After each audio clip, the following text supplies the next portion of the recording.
নমস্কার, কলকাতা টিভি ডিজিটালে আপনাদের স্বাগত। আমি ইন্দ্রাণী রয়েছি আপনাদের সঙ্গে এবং আমার সঙ্গে রয়েছেন আমাদের বিশেষ প্রতিনিধি দেবজ্যোতি ঘোষ। আজকে আমরা বেশ কিছু বিষয় নিয়ে আলোচনা করব। তার মধ্যে যেটা অন্যতম গুরুত্বপূর্ণ খবর সেটা হচ্ছে মুখ্যমন্ত্রী মমতা বন্দ্যোপাধ্যায় তিনি ধমক দিয়েছেন মন্ত্রী পুলক রায়কে এবং যেটা বলা হচ্ছে রাজ্যের বহু জায়গায় জলকষ্টে মানুষ ভুগছে, সেই সমস্যার সমাধান কিন্তু এখনো হয়নি। প্রচুর বৈঠক হয়েছে কিন্তু সমাধান সূত্র এখনো পর্যন্ত বের হয়নি। আজকের বৈঠকে কি হয়েছে এবং মুখ্যমন্ত্রী মমতা বন্দ্যোপাধ্যায় বা কি নির্দেশ দিয়েছেন আমি দেবজ্যোতির কাছ থেকে শুনবো। দেখো, এই জল জীবন মিশনের কাজকর্ম নিয়ে রাজ্যের মুখ্যমন্ত্রী অত্যন্ত ক্ষুব্ধ। তিনি পুলক রায় পিএইচই মিনিস্টার, তাকে এর আগেও একবার বলেছিলেন এবং গত সপ্তাহে একটা বৈঠক হয়েছিল, তারপরেও কিন্তু সমস্যার সমাধান হয়নি। বিভিন্ন ডিস্ট্রিক্ট ম্যাজিস্ট্রেটদের মাধ্যমে রাজ্য সরকারের পক্ষ থেকে রাজ্যের মুখ্যমন্ত্রী উপযুক্ত ব্যবস্থা নেবার কথা বলেছিলেন। বেশ কয়েকজন কন্ট্রাক্টরের বিরুদ্ধে অভিযোগ উঠেছিল, সেখানে তারপরেও কিন্তু ব্যবস্থা হয়নি এবং আজকে রাজ্যের মুখ্যমন্ত্রী মমতা বন্দ্যোপাধ্যায় আজকে বৈঠক করেন। সেখানে ফিরহাদ হাকিমকে ডাকা হয়েছিল, সেখানে ছিলেন মানস রঞ্জন ভূঁইয়া, ছিলেন পুলক রায় এবং সেখানে মুখ্য সচিব ছিলেন।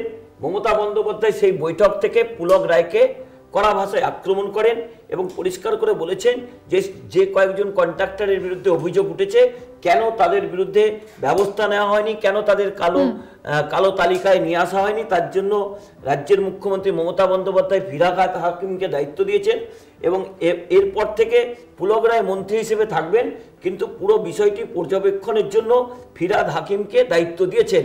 অর্থাৎ যে বিষয়গুলি সমাধান করতে পারছেন না পুলক রায়, সেইগুলো ফিরহাদ হাকিম এরপর থেকে দেখবেন, যা অত্যন্ত রাজনৈতিকভাবে একটি গুরুত্বপূর্ণ পদক্ষেপ এবং প্রশাসনিকভাবে অত্যন্ত গুরুত্বপূর্ণ পদক্ষেপ যে ফিরহাদ হাকিমকে বেশ কিছু জায়গায় রাজ্যের মুখ্যমন্ত্রী গুরুত্বপূর্ণ জায়গা দিচ্ছেন।